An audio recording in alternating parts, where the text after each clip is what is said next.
Production funding for Flying Squirrels Insider is made possible in part by Pepsi, the official soft drink of the Flying Squirrels, and by Clean water is one of our most valuable resources. Conserving it should be all of our responsibility. Remember every day to make every drop count. Wash full loads, take shorter showers, turn off your faucet. Water, use it wisely. Let's commit to conserve.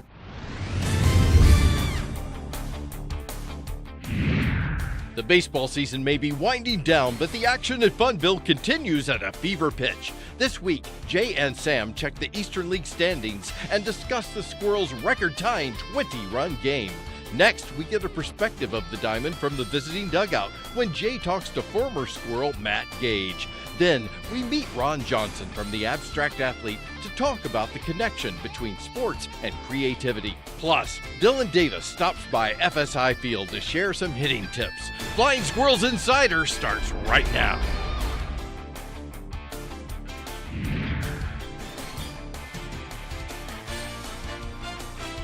And welcome back into Flying Squirrels Insider. Unfortunately, this is the penultimate show of the regular season as the Flying Squirrels try to finish strong. We're going to tell you who's been doing what with Richmond down the stretch. But first, we'd like to thank our friends from Utility Buddy from the City of Richmond Department of Public Utilities. They make us aware of rain that falls on hard surface areas, can pick up pollutants and carry them to Richmond's waterways without being treated. Help keep our waterways stay clean. Call 646-7000 or visit richmondgov.com and click Stormwater Utility. As always, if you want to win free stuff from us, give us a text. Text FSI to 63975. Message and data rates may apply. Mobile services provided by Opt-in Technologies. With that said, 19 games remaining as we film this on Friday over the last portion of the season, Sam. And for the Flying Squirrels, we'll get right into it in the standings. Not looking so good, not as good as we hoped. No, I mean, it's certainly not as good as when we started the season. I know there was a lot of hope. The Squirrels came out of the gate really hot and then started to slow down a little bit because we lost some players before the All-Star break, after the All-Star break, and now you were trying to figure out what the team is as an identity, and it has not gone too well. Still, they have a shot, though. Elimination numbers 12. Any combination of losses for the Squirrels and wins for Altoona will then put you out of playoff contention, but you're still there and you have an opportunity to maybe make a little bit of run here. Yeah, you were saying it the other day, too. I mean, ultimately what it comes down to is you want to be able to be in it in the last homestand. Yeah. The Flying Squirrels have those 8 games to wrap up the 2018 season at home. If you're at least in it, I think that makes it more exciting for the fans and more exciting for the players as well. And helpful for the Flying Squirrels. Their 13 of their last 19 games are at the Diamond, of course, where they've played better not only this season but over the course of the team's history. And Sam, also some intrigue at the top of the Western Division. It was once a 6-game lead for Akron over Altoona. That window has shrunk. It's shrunk a lot. I mean, it's shrunk to about 3.5 games between 3 games. You know, the Flying Squirrels have had their opportunities, too. It's not just Altoona. It's not just the Harrisburgs of the world in the Western Division. The Flying Squirrels have had the door open for them multiple times, but you go back to that Akron series, too, and that's kind of where the season almost fell apart a little bit. A strong finish for the Squirrels could mean the difference between last place and third place in the Western Division. That's how close it is. And speaking of strong, they were able to accomplish something that they only have done one other time in franchise history earlier this month, and that is score 20 runs in a game. 20 runs, and 8 of those were in the 9th inning, too. It was really impressive to kind of see how the Squirrels were able to do that. Now, of course, there were some position players that were pitching towards the end of that one, but still 20 runs. I mean, you had players going 5 for 6. Jonah Arenado had a 5 RBI game. It was just really, it was cool to see. 3 doubles from Dylan Davis, who, oh, by the way, is going to join us in studio on this episode. Also, the Flying Squirrels scoring 20 runs without the benefit of a home run, something they couldn't say the first time they scored 20 runs in a game going back to 2013, where Jarrett Parker hit 2 home runs in the same inning. So I think that was impressive as well in that win. Yeah, it was. I mean, to have a lot of, you had only had a couple extra base hits. I mean, I think there was only 3 or 4. And then to do it the other rest singles, there was a lot of walks, a couple wild pitches too. But 20 runs isn't easy. Not the prettiest game, but the Squirrels will certainly take it, one that we will remember. And you mentioned Jonah Arenado moments ago. We know this has been a bit of a struggle for him this season, but the month-to-month breakdown is showing that Arenado is at least improving here as the season winds down. Yeah, and when you talk about it too, Jay, I mean, Double-A, the level that we're at right now, you kind of have to understand where the players are. You're trying to get better every single day, and you're just trying to get another skill, add another tool to your game. And manager Willie Harris pulled Jonah Arenado aside, I want to say a couple weeks ago, and just kind of had a conversation with him, trying to get his confidence level back up. And for whatever reason, all of a sudden, things started clicking for him. He's making more contact, going the other way, driving the ball a little bit with more authority. One thing that you'll see a lot for guys when they get to this level for the first time in the minor league baseball chain is that they swing at breaking balls out of the strike zone, and then they really get lost and really get up in their head, and they start to lose that confidence, as you mentioned. So Arenado, I think recently here in the month of August, hasn't been going after those bad pitches out of the strike zone, and I think that's been the big difference for him. Yeah, the strikeouts were one of the biggest problems for Arenado when he started off the season, and I think when you saw him start to be a little more patient at the plate, he started taking more pitches, waiting for his pitch, and laying off those curveballs, and the strikeout numbers have decreased immensely, and the walk numbers have gone up, and that's just kind of it's not a coincidence. Shifting gears to the pitching staff, the Flying Squirrels had one of the best bullpens to start the season. Then it waned a little bit during the middle portion of the year, but Sam, now with the addition of Sam Wolf, who actually has gone on a tear since he was here in studio last time round. I mean, Wolf has been a different pitcher over the last 7 appearances. Yeah, I think we are seeing a little bit of a different Sam Wolf. We're seeing a more confident Sam Wolf also on the mound. He's healthy now, and I think one of the things that he mentioned while he was here and we were talking to him was, I just want to be healthy and finish a season, because that's been a struggle for him to do. And he's been able to mow some batters down now. He's starting to get in a bit of a rhythm here. And you're seeing a little bit more of a solidified bullpen down there in the back end with Sam Wolf. Of course, we know what Dylan McNamara can do, but this is a bullpen now that you're starting to see more confidence in. 18-plus innings for Wolf, 29 strikeouts. I wouldn't be surprised, and this is a guy that was coming back from surgery that we mentioned earlier when he was here on the show, if he's not here to start next season, because that's how good he's been over this 8 appearance stretch. He's the guy that could begin the year next year, maybe not in the big leagues, but maybe up at AAA easily. Yeah, I mean, when we were talking to him, we saw him come on that Hartford-Harrisburg road trip in early July, and we were talking to Sam Wolf, and we were kind of wondering why he was actually here. And basically what we were told was there wasn't any room up at AAA. And so the Giants want him to get innings. They want him to pitch and get that confidence back up. And here at AA, he's found a home. But it's certainly not out of the question that he's getting an invite to big league camp or is at AAA next year. Big-time strikeout pitcher, Sam Wolf. Also Dustin Knight, who was up at AAA this season since he's returned from injury, has been here in Richmond, and he has been lock solid for the Flying Squirrels. Speaking of relievers for Richmond, formerly of Richmond, Reyes Maranta will take a look at the alumni report for the Flying Squirrels. And Maranta was here last season, got called up during the season here from Richmond to San Francisco. He's been a mainstay in the Giants bullpen. Certainly a good sight to see for him. You want to talk about strikeout rates. I mean, Reyes Maranta had that curveball last year, and I remember watching it. There's only a couple of curveballs that I've seen like that so far at my time in Richmond, and Maranta has had a good one. Logan Webb has a really good one, and Dylan McNamara's curveball this year. But you talk about Maranta's strikeout stuff and strikeout ability last year. He deserved that call-up right away, and we were kind of wondering, why is he at AA right now? Yeah, that Giants bullpen also with Ray Black, who we'll get to on the last show coming up in 2 weeks. All right, Sam, we moved the goalpost a little bit. Maybe not playoffs in store for the Flying Squirrels, still a possibility, but perhaps 500 on the season could be an attainable goal. Yeah, finish 500. I mean, just try to finish strong, and if you can finish at the 500 mark, you don't have a losing season, not a winning season. You can take a step back. We'll That's take the most it. important. All right, thanks a lot. Thanks, Jeff. All right, more to come here on Flying Squirrels Insider.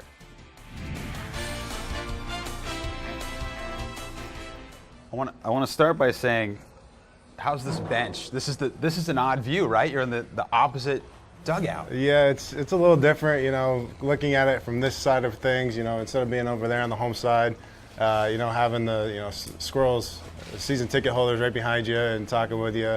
It's going to be a little different tonight, going in and out of the dugout on the third base side of the field. Do you think some of those season ticket holders are going to be cheering for you tonight? I sure hope so. I would imagine, my 4 years here, I've met a lot of people. We've had a lot of good connections. Even when I signed with the Mets, they all said congratulations. So, just coming back here is, it's kind of funny. Yeah. You put it in perspective, coming back, your first start back in affiliated balls versus the team that got released kind of odd, here. Huh? Yeah. It's like, of course this is going to happen. Tell us, I guess last we saw you were on your way up to AAA, and things were looking good, and then it's really tough to pitch at that next level in that environment, isn't it? For sure, the PCL, it's thin air, the ball doesn't move that much. When you're pitching, the wind's always blowing out.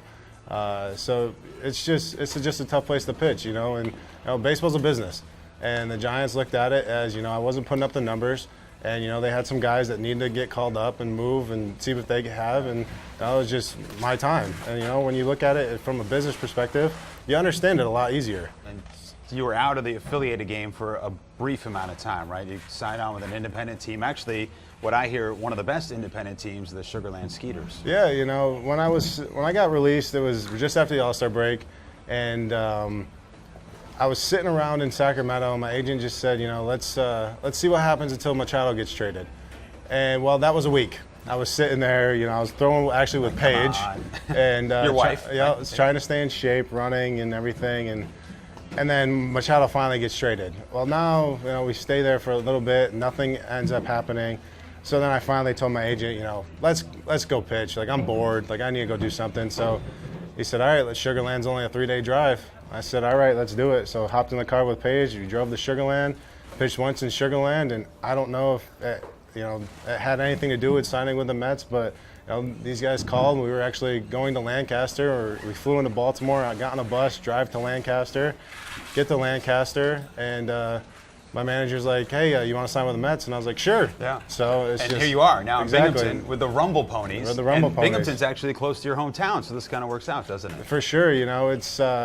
It's actually 3 hours from my wife's family in Delaware, and it's 2.5 from my parents in upstate New York. So it works out just being right in the middle. So we're on the road here. We go to Reading, then we go back home, and I get to see a lot of people back on the East Coast. All right, I got 2 serious questions for you. All right. How bad is the visiting dugout or visiting clubhouse compared to the home clubhouse? Right, there's always a disparity there. Always. Yeah. Smaller. A ton smaller. I mean, the clubhouse over on the the home side is a lot bigger. It's, I would say, 2 to 3 times bigger than what we got in here, and I feel bad for Bob. The training room is maybe the size of 2 stalls, but teams make it work here. Yeah. That's the disadvantage we give you. Exactly. It's been a lot worse. Independent ball has been. There's some places that are really small, and even in low A. Yeah. I've heard in short season in I think Boise the clubhouse is dirt. So I mean it could be a lot worse. Exactly. All right. 2. Who are you looking forward to facing the most on the Squirrels? Honestly, I think it's Mike Connolly told me he's starting tonight. Is that true? Yeah. Okay. And he and you are both hitting 8th, by the way. Yep. So it's I think it's gonna be him. It'd be pitcher versus pitcher. We talked a little bit. We said hi. It was funny. I scheduled an appointment for him to get my hair cut tomorrow. So you're gonna get a Cons cut tomorrow. Oh yeah, I have to. Back in Richmond, back seeing him, got to get a Cons cut. All right. Well, we'll be rooting for you going forward, Matt. Appreciate it. Thank you, Jay. All right.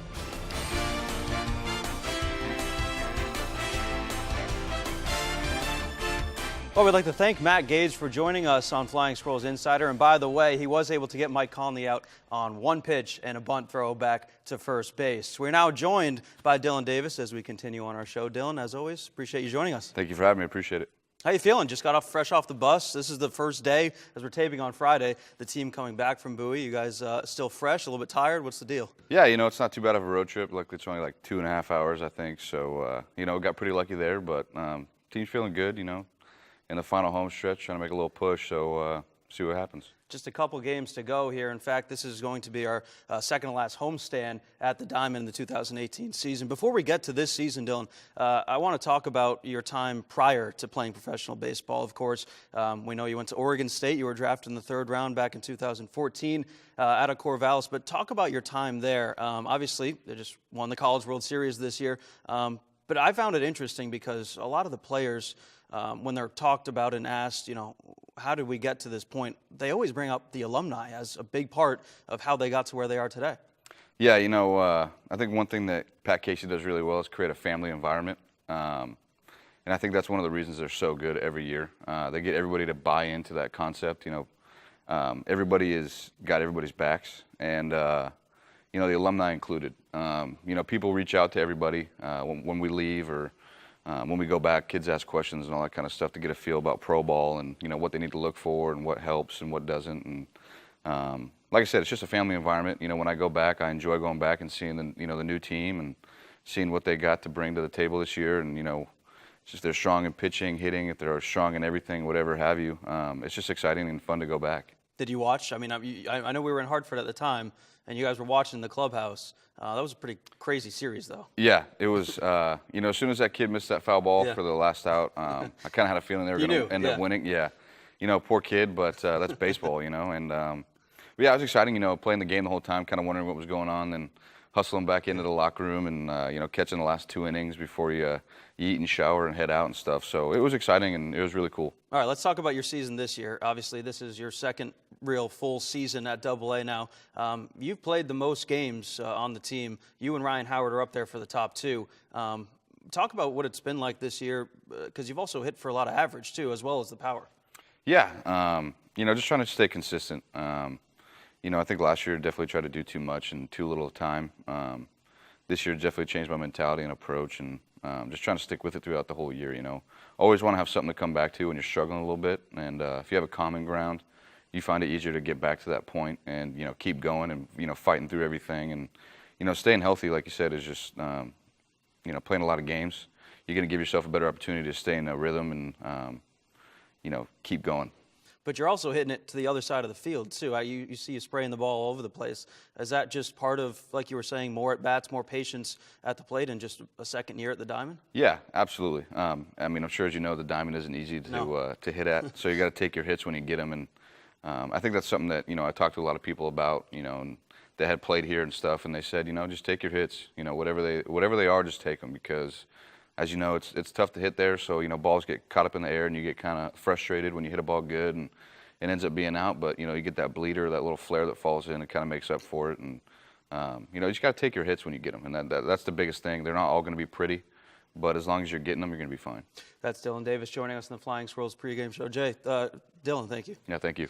All right, when we continue, athletes don't just kick extra points, they don't score goals, and they don't hit dingers. They also are artists. During the 2018 offseason, the Flying Squirrels hosted here at the Diamond the RVA Street Art Festival, a festival that transformed some of the blank canvases here at the ballpark into murals and beautiful paintings. And it also got us thinking here on Flying Squirrels Insider, what, if any, is the connection between the art world and the athletic world? Well, Ron, it's fitting that we're having this conversation here in front of one of our murals that were painted this offseason. How cool is it that the Diamond was kind of rebranded this way, huh? I love that this happened. I know a couple of the guys that did some of the murals, and to me, it speaks to kind of what we're doing anyways. So what is the abstract athlete? It's kind of a hard thing to define. My business partner, Chris, and I, we were both high-level athletes growing up. I played baseball, could have been drafted. He played soccer. But now we're daily creative practitioners.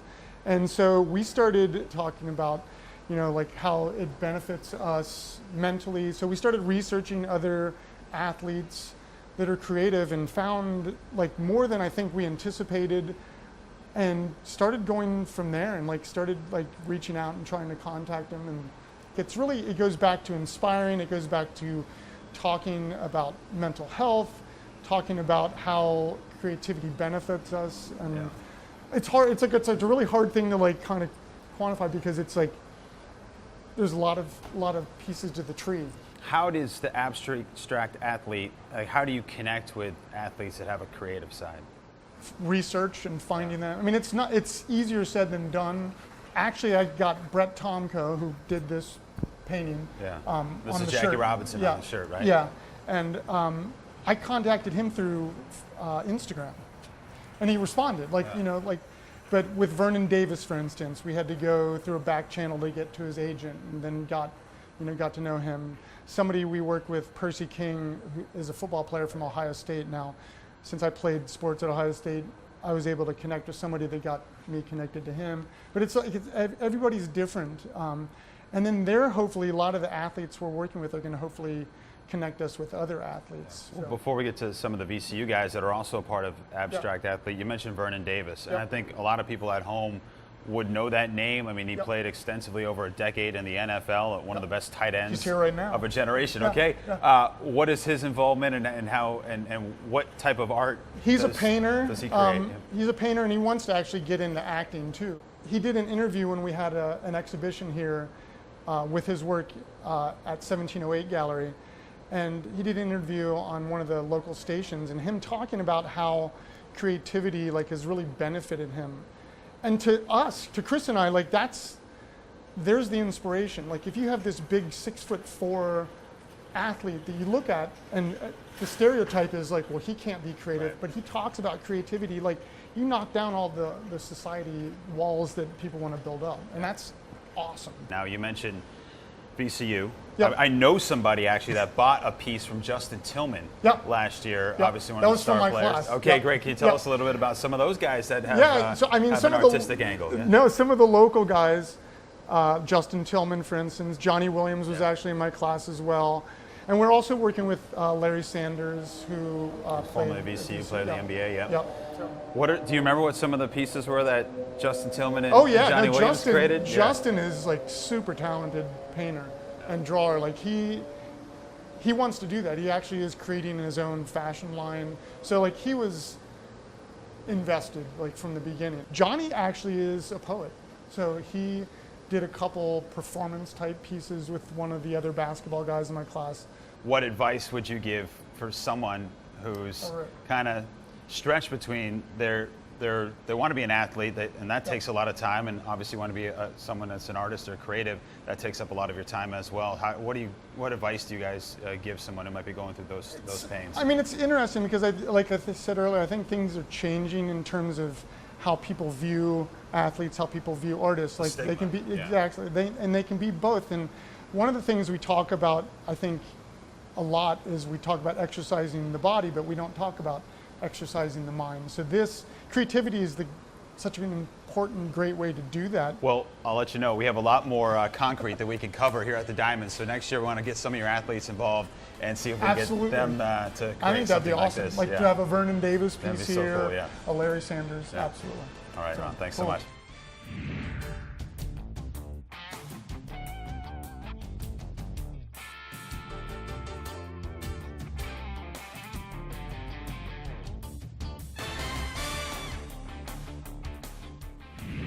All right, here we are at FSI Field with Flying Squirrels outfielder Dylan Davis, and he hits dingers, by the way. We've also got Sam Ravitch, and Dylan, I want to have you take us through your swing, all right? And we hear a lot about keeping your hands inside the ball. So what are we doing with our hands here during a swing? You know, to me, the hands are just an extension of the barrel and the bat. So when I think of keep my hands inside of the ball, I think of keep my barrel inside of the ball. Okay. You know, we were talking earlier, you know, you might get a pitch in the inside corner here, and if you were to throw your hands around, now the barrel's got to go all the way around here, and now when you hit it, think about the contact point where it has to be to hit it, you know, remotely fair on the barrel. You'd be ripping that foul. Ripping it foul. You might hit it hard. Yeah, but you're not going to hit it fair. Now, if you take a better direct path with the hands, so now you're inside of here, and now you're hitting it here, now you're hitting the ball flush, and now you can hit it to center, left, right, you know, right field, wherever your timing kind of dictates it. So I look a lot at like J.D. Martinez, right? Okay. And he hits a lot of balls. That you watch? Yeah, absolutely. You know, I mean, you want to look at the best and emulate him, right? So he takes balls that are right here, and he hits them to the right field. And you go, how does he do that? Well, that's just a timing thing for me is what I see. Depending on what his timing is and what the barrel does and his hands do, dictates him hitting that ball to right field instead of left. So he's dictating it as opposed to the pitcher saying, hey, I'm going to pitch him away, and I'm going to get a ground ball to the right side, right? So again, it's just a timing thing, and you know, he's pretty good at hitting the ball square and, you know, keeping his hands inside of the ball. You know, he doesn't really throw the barrel. Well, you're not all too bad at hitting yourself. And you were talking a little bit earlier about even if you do hit the ball, say, somewhat flush, and you pull it foul or get a ball inside the third base line, that might not be it's a good outcome, but it might not be the best swing. Yeah, I was talking to Sam, you know, you're going to take your hits when you get them. Yeah. But you can get a little frustrated at yourself because you know, deep down, you're like, if I took a better swing, that might have been a homer. And that's the name of the game, slugging percentage wins, you know. So, you know, like I said, if you're a little bit out in front here and now you're throwing the barrel this way, now you're hitting it out in front and now it's going to squeak down the line and get, you know, fair for a double instead of, you know, keeping it here and hitting through the ball and hitting it in the air and now you're hitting a homer. Are there any drills that you might use to train yourself to keep the hands in? Yeah, you know, I like to do when I first start, I kind of go heels down, you know, working the hands. So right now, if I'm swinging at a ball, you know, doing flips in pregame, you know, I'm really working on just using my hands and, you know, using my shoulders efficiently. Working on the inside pitch and the way pitch, just really getting here in a good spot and then hitting through the ball. But as you can see, I'm using my hips, but I'm not letting my foot rotate. That's just working the hands and making sure you're staying in it, because if you're not using your hands well, now that's when you get the snap hooks, and now you're rolling over everything. But in the cage, the ball dictate all, right? Yeah. So if you got true flight, that's when you know you're hitting it right. You're doing it well. And it all rhymes too, by the way. Yeah, actually, I think that. Yeah. All right, thanks for being here, Dylan. Yeah, no problem. All right, that'll do it for us here on Flying Squirrels Insider. Believe it or not, we only have one more show remaining in the 2018 season. We hope to see you at the ballpark for the final 8 games leading up to Labor Day. Big thanks to our crew here at the WCVE studios and our producer, Brian Dameron. Until next time, for Sam Ravitch and Dylan Davis, my name's Jay Burnham saying so long, everybody.